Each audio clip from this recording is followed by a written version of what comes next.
আসসালামু আলাইকুম, আমার কুকিং চ্যানেলে স্বাগতম সবাইকে।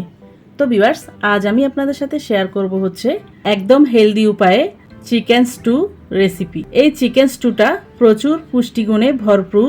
কয়েক রকমের সবজি দিয়ে আমি আজকে এই চিকেন স্টুটা তৈরি করব।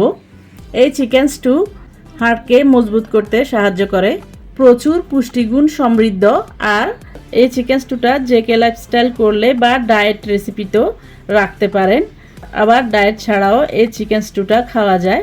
দেখবেন ছোট বড় সবাই কিন্তু এই চিকেন স্টুটা খুবই পছন্দ করবে। তো ভিউয়ার্স, আপনাদের সবার কাছে অনুরোধ থাকবে, আমার আজকের এই হেলদি চিকেন স্টু রেসিপিটি যদি ভালো লাগে তাহলে বাসায় একবার হলেও ট্রাই করবেন। আর রেসিপিটি যদি আরও ভালো লাগে তাহলে আমার চ্যানেলকে সাবস্ক্রাইব করে শুরু থেকে শেষ পর্যন্ত আমার রেসিপির সাথে থাকার অনুরোধ রইল। তো ভিউয়ার্স, চলুন দেখে নেওয়া যাক কীভাবে আমরা হেলদি উপায়ে এই চিকেন স্টুটা তৈরি করব। চিকেন স্টু তৈরি করার জন্য আমি প্রথমে নিয়েছি মুরগির মাংস। এখানে আমি হাড় সহ চিকেন নিয়েছি। এখানে হাফ কেজি পরিমাণ চিকেন আছে। এরপর আমি নিয়েছি 3টা লাল টকটকে পাকা টমেটো। এরপর নিয়েছি 2টা আলু। একটা আলুকে আমি 8 পিস করে কেটে নিয়েছি। এরপর নিয়েছি 7-8 পিস পেঁপে। এখানে আপনারা চাইলে আরও আপনাদের পছন্দ মতো সবজি অ্যাড করতে পারেন। এরপর আমি এই চিকেন স্টুর মধ্যে যে উপকরণ লাগবে একবার দেখিয়ে দিচ্ছি। এখানে আমি নিয়েছি একটা মাঝারি সাইজের গাজর, নিয়েছি অর্ধেক পরিমাণ ক্যাপসিকাম। এরপর নিয়েছি 8-10টার মতো ছোট পেঁয়াজ, নিয়েছি 2টা বড় সাইজের পেঁয়াজ কুচি। এরপর নিয়েছি 5-6টার মতো রসুনের কোয়া। রসুনের কোয়াগুলোকে আমি লম্বালম্বি করে কুচিয়ে নিয়েছি। এরপর নিয়েছি 1 ইঞ্চি পরিমাণ আদা। আদাটাকে আমি জুলিয়ান সাইজে কেটে নিয়েছি। এরপর আমি এটাকে একপাশে রেখে চলে যাব সরাসরি চুলায়।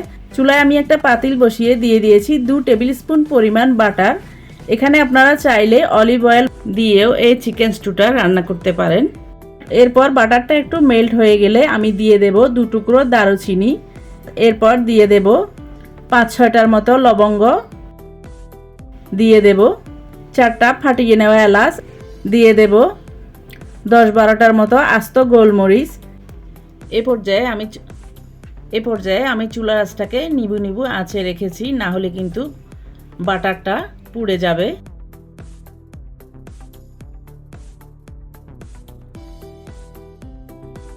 এরপর যখন মশলার সুন্দর একটা স্মেল আসবে দিয়ে দেব 2টা বড় সাইজের পেঁয়াজ কুচি, দিয়ে দেব রসুন কুচি। 5-6টার মতো রসুন কুচি আমি এখানে দিয়েছি। এরপর দিয়ে দিয়েছি 1 ইঞ্চি পরিমাণ আদা। আদাটাকে আমি জুলিয়ান সাইজে কেটে নিয়েছি। এরপর আমি এই পেঁয়াজ, রসুন আর আদাটাকে নেড়ে চেড়ে একটু সফট করে ভেজে নেব। তো ভিউয়ার্স, দেখতে পাচ্ছেন পেঁয়াজ, রসুন আর আদাটা আমার নেড়ে চেড়ে সফট করে ভাজা হয়ে গেছে। এই পর্যায়ে আমি দিয়ে দেব আগে থেকে কেটে ধুয়ে রাখা চিকেন। এরপর চিকেনটা দিয়ে আমি নেড়ে চেড়ে 2 মিনিট পর্যন্ত চিকেনটাকে পেঁয়াজ, আদা, রসুনের সাথে ভেজে নেব একটু লালচে টাইপ করে।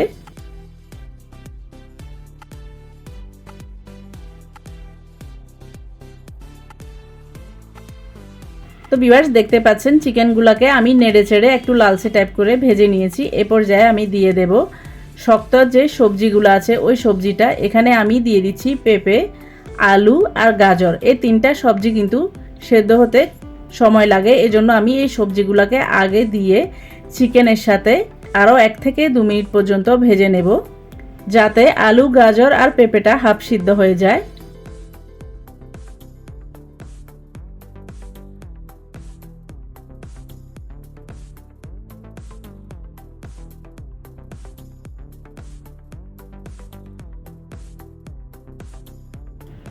তো ভিউয়ার্স, দেখতে পাচ্ছেন সবজিটা হাফ সেদ্ধ হয়ে গেছে।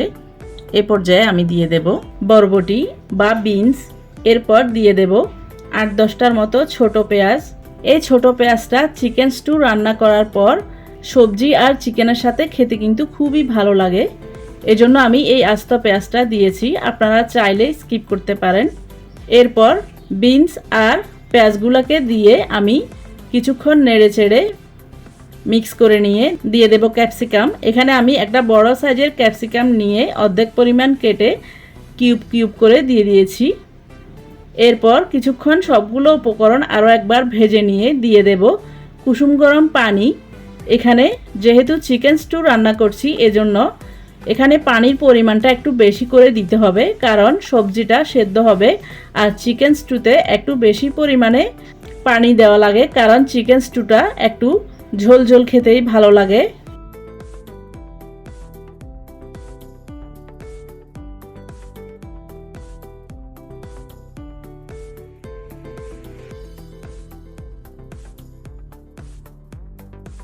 এরপর আমি সবগুলো উপকরণ আলতো হাতে একবার নেড়ে ছেড়ে এ পর্যায়ে দিয়ে দেব স্বাদ মতো লবণ। লবণটা দিয়ে আমি সবগুলো উপকরণ আরও একবার নেড়ে ছেড়ে মিক্স করে নিয়ে উপর থেকে দিয়ে দেব টমেটো। এখানে আপনারা চাইলে আস্ত টমেটোটাও দিতে পারেন ছোট সাইজের। আমি এখানে মাঝারি সাইজের টমেটোটা দিচ্ছি। মাঝারি সাইজের টমেটো যেহেতু এজন্য আমি একটা টমেটোকে দুভাগ করে কেটে নিয়েছি।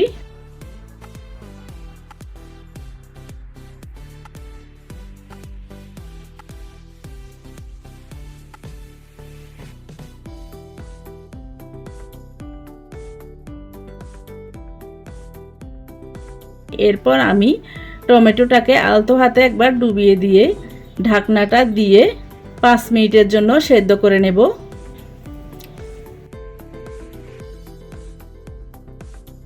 ফিরে আসলাম 5 মিনিট পর। এরপর আমি আরও একবার আলতো হাতে সবগুলো উপকরণ ভালো করে নেড়ে চেড়ে দেব।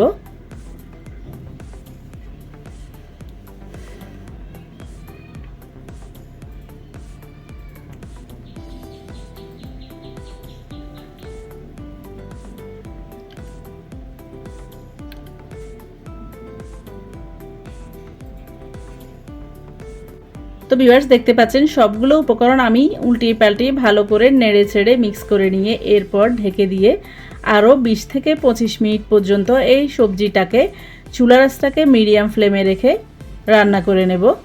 ফিরে আসলাম 20 থেকে 25 মিনিট পর। এরপর আমি আরও একবার নেড়ে ছেড়ে সবগুলো উপকরণ মিক্স করে নেব। সবগুলো উপকরণ মিক্স করা হয়ে গেলে এরপর আমি এ পর্যায়ে দিয়ে দেব 8-10টার মতো কাঁচামরিচ। কাঁচামরিচের মাথা দিয়ে আমি অল্প একটু ভেঙে দিয়েছি যাতে ফ্লেভারটা বেরিয়ে আসে, ঝালটা না বেরোয়। এই পর্যায়ে আপনারা চাইলে কাঁচামরিচটা স্কিপ করতে পারেন, তবে কাঁচামরিচের খুব সুন্দর একটা স্মেল এই চিকেন স্টুর মধ্যে মিক্স হয়ে যাবে, এতে করে চিকেন স্টুটা খেতে খুবই ভালো লাগবে। এই পর্যায়ে আমি দিয়ে দেব 1 টিস্পুন পরিমাণ ক্রাশ করা গোলমরিচ। এই গোলমরিচটাকে আমি অফ স্কিনে একটু রোস্ট করে নিয়ে ক্রাশ করে নিয়েছি। এরপর সবগুলো উপকরণ ভালো করে মিক্স করে নিয়ে ঢেকে দিয়ে আরও 4-5 সেকেন্ডের মতো জাল করে নেব।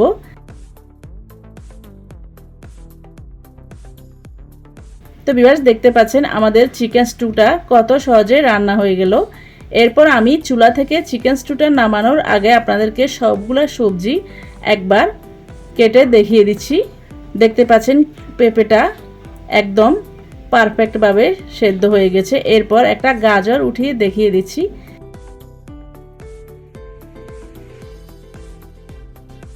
দেখতে পাচ্ছেন গাজরটাও একদম পারফেক্টভাবে সেদ্ধ হয়ে গেছে। এরপর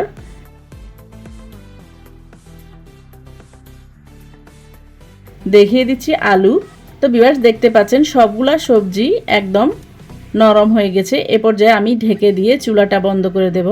এরপর চিকেন স্টুটাকে চুলা থেকে নামিয়ে নিয়ে গরম গরম সার্ভ করে নেব।